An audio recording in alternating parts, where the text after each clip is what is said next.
4K UHD or regular Blu-ray? Doesn't matter which one. Let's talk about it.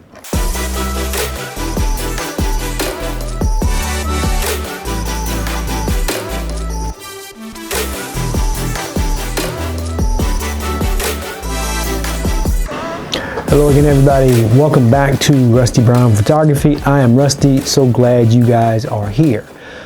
Today we're talking about physical media and movies and which one is better, if there is one that's better. Specifically, I'm talking about whether or not 4K UHD Blu-ray discs have an advantage over regular Blu-ray discs. I'm going to talk a little bit about my methodology for choosing which one to get. So I would say that I have a movie collection, but I don't consider myself a movie collector. Biggest difference is I think collectors want more than the movie. Collectors want the artwork. They want the extra materials that come with the movie. Steel books and things of that nature. They focus on some of the value of the collectible a little bit more than or in addition to the movie itself, right? I just want the best version of a movie for the lowest cost, right? The best version of a movie at the lowest cost. I'm not interested in the artwork, whether or not it's just a slip cover, whether it comes with a steel book or any of those extras.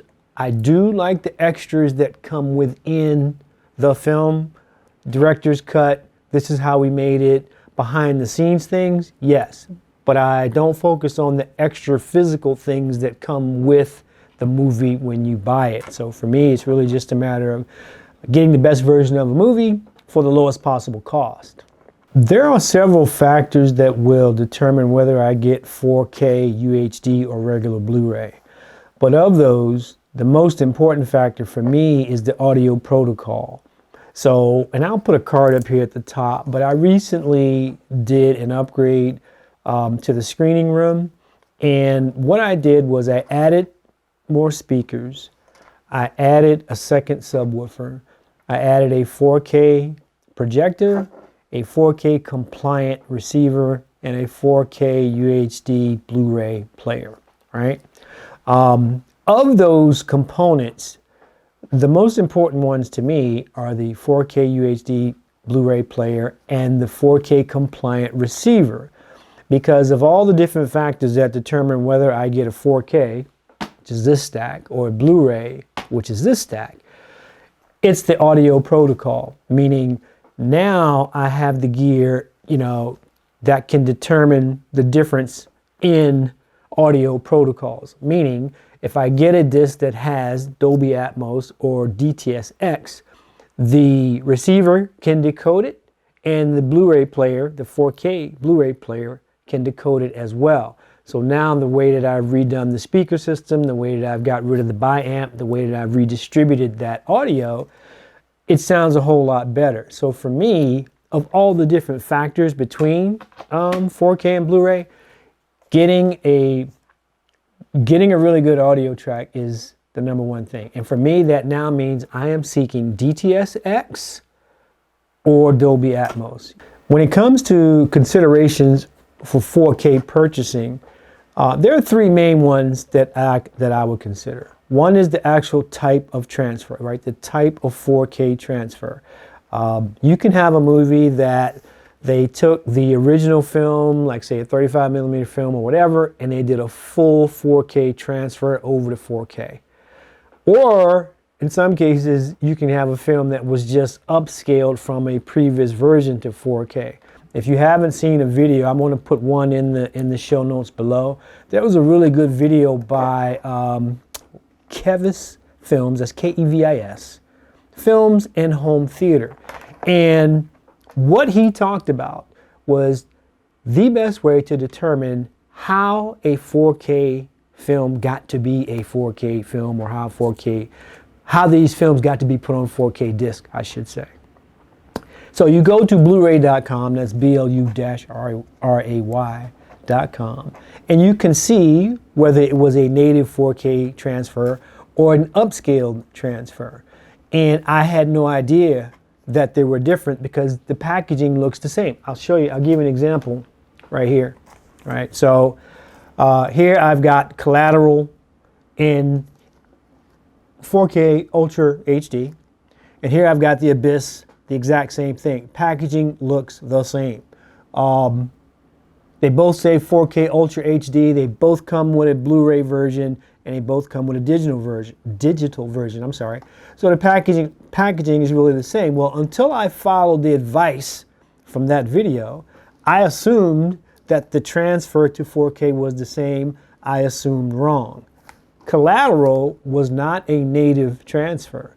It was upscaled from a previous version, and it tells you that on Blu-ray.com. Now, thankfully, of all of the 4Ks that I've purchased since upgrading the theater, this is the only one that wasn't a full transfer. So what that tells me is, for the most part, the movie companies, the directors, the owners of the film, I think they're trying to do the native transfer. And I don't know about you, but we've all heard horror stories about some 4K transfers that just turned out looking like crap.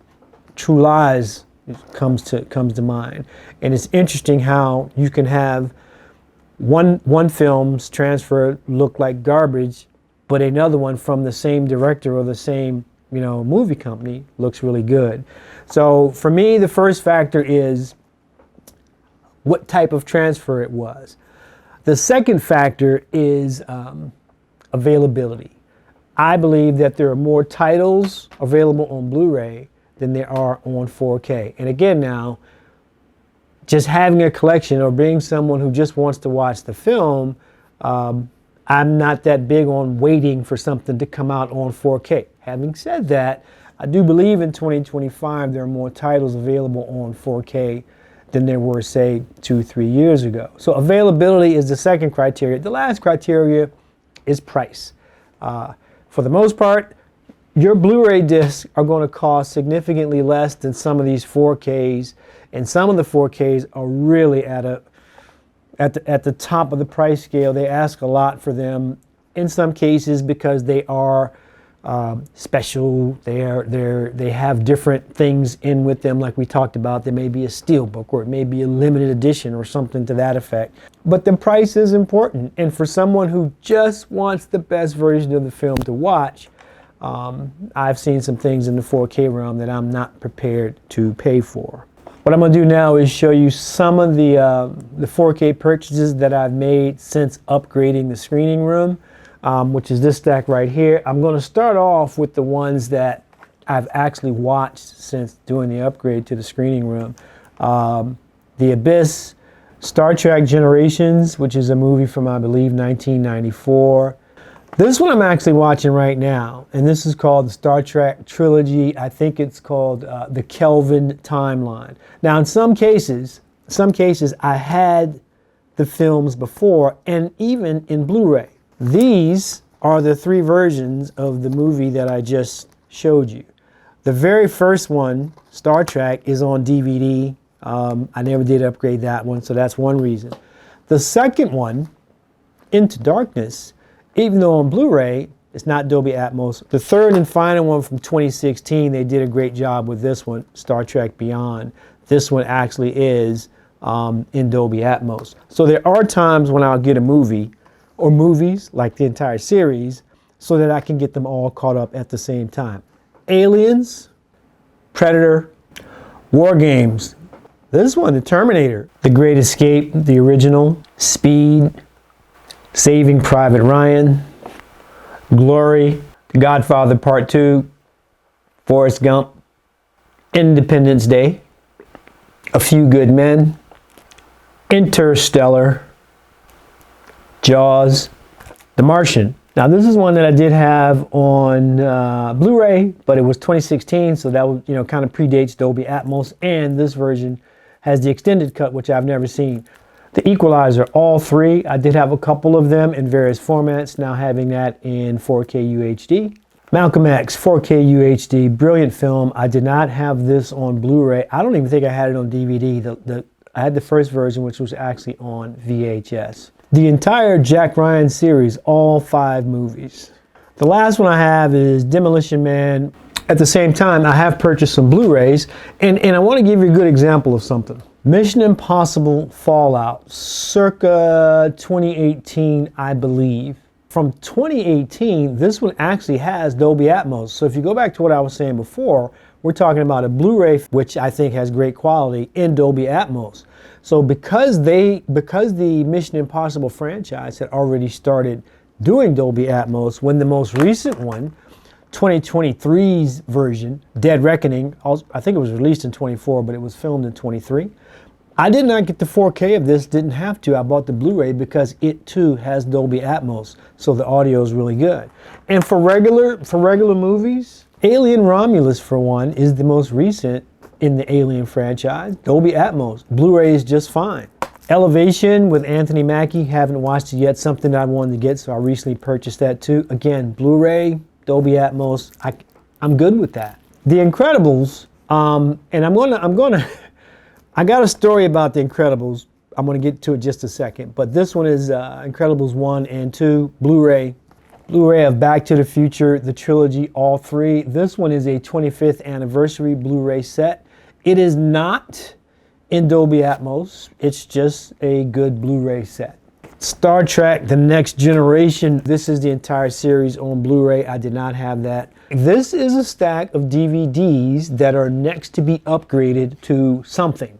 And having said that today, I can't tell you whether that's going to be a 4K UHD or a Blu-ray. Does anyone remember the time when you first started getting into movies and DVDs and you had to make a choice between full screen and widescreen?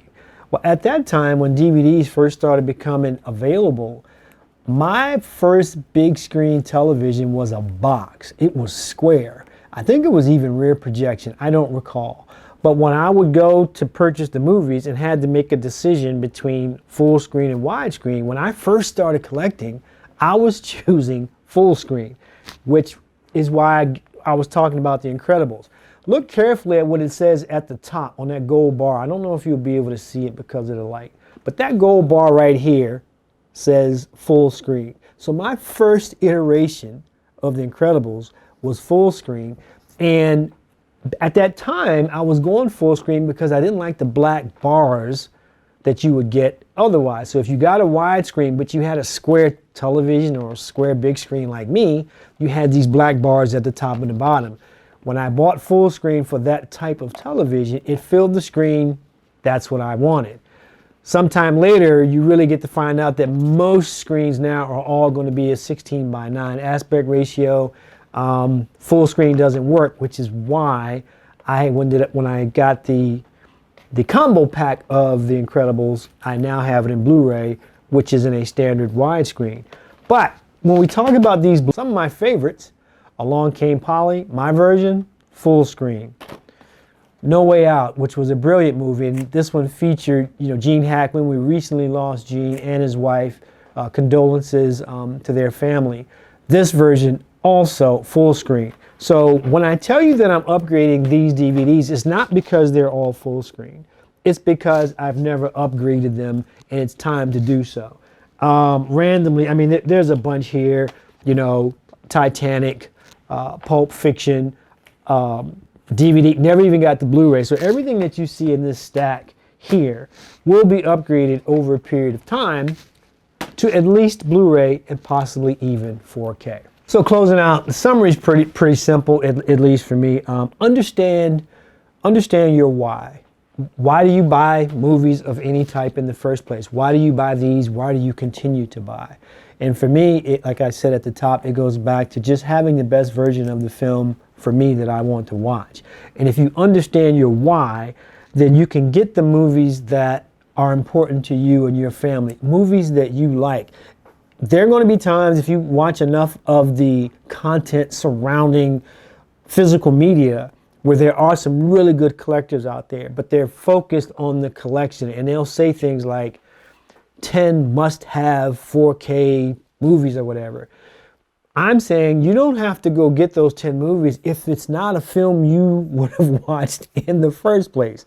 If it's a movie or a genre that you don't follow, just because it's on someone's must-have collector's list, it's not a good enough reason to get it. But if you understand your why you're buying these, that type of thing won't impact you. And the big one for me is take the time to enjoy the film. You know, like I was telling you about the Star Trek trilogy, the one that went from 2009, 13, to 2016. I've been watching it the last 3 days. Tonight I'm watching the last one, Beyond, because, you know, there's no sense in doing all this if you don't actually get in the groove and start watching these. So take the time to enjoy the films that you get. And then lastly, buy the format that you want. You can still find a ton of good DVDs, and a lot of them aren't bad at all. I will say this as a reminder. Going from DVD to Blu-ray, for me, visually, I could see the difference. When we went from 720p to 1080p, that visually to me was immediate. I could see it right away. And this was before I was really focused on fine-tuning my audio. But going from Blu-ray to 4K UHD, visually, yes, 4K UHD is better, but I don't see that as much as I saw the jump between 720 and 1080. And here's a neat fact, and you may already know this. I'll pick this one up. 90 to 95% of the 4K UHDs that I purchased come with the Blu-ray. Most of them are just like this one. It comes with a 4K Ultra HD, plus the Blu-ray, plus the digital version. So I take the digitals and I put them in my Movies Anywhere or the old iTunes library or whatever, so I can access them from my laptop when I'm traveling. So that's pretty much it. That's what I wanted to do today, is give you an update on what I've been doing since the screening room upgrade, the types of movies that I'm buying, and the why. And when I say types, I mean, you know, the format. So yeah, drop a comment and let me know what you do, what you purchase in a physical media realm. I still think physical media is the best, so it doesn't really matter which format you get, but hopefully you're enjoying the physical media that you do get. I hope everybody's having an amazing week and an amazing year. I look forward to talking to you guys again soon. Bye now.